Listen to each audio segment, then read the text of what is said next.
只要是接下来没有恶劣的天气啊，11是没有问题了，大家尽可放心。经过了昨天一天的大风啊，今天终于风和日丽了。这里就是大家赏秋景来坝上必打卡的五道沟风景区。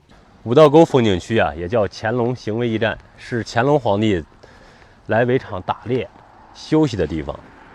五道沟风景区啊，它是地处是燕山山脉、大兴安岭山脉，包括这个阴山山脉3个山脉交汇的地方，海拔从1060米到1800多米。不同海拔高度的风景不一样。但是呢，景区啊有很多地方都有铁丝网在围着，但是这景区是开放景区啊。大家来到这个景区之后，大部分人都是把车停到这个停车场，但是呢，不知道从哪里进入景区。这几年一直都有这么一个问题。我们今天呢就出一期详细的攻略，告诉大家从哪里走进入景区，包括进入景区之后哪些个点是必打卡的点。一会儿啊，我们用视频的形式呈现给大家。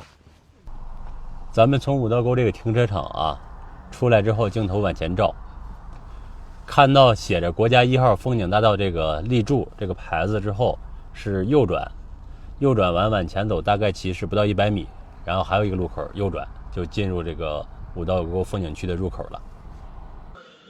顺着刚才这个路口啊一直往里走，就到了五道沟的迎林区。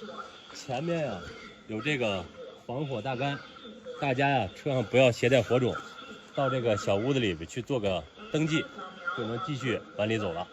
来，大家看我身后的风景够不够黄？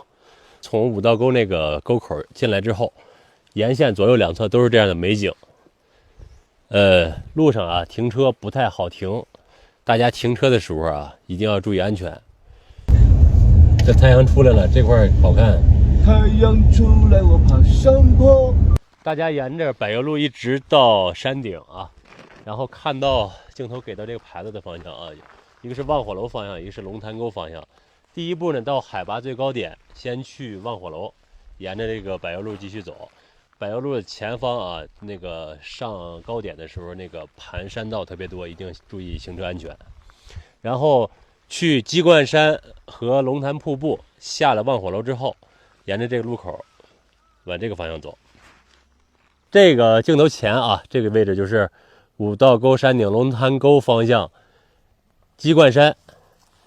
镜头继续往下走，五道沟号称塞外小九寨的就是这个点。曾经有很多摄影大咖就是因为下面的风景获奖作品就是从这儿拍出来的，非常值得一看。刚才咱们看完了这个鸡冠山，然后沿着这一路美景啊，走这个水泥路下来之后，就到了三仙洞。沿着这个石头铺成的小路，我们去给大家探访一下三仙洞具体是个什么情况。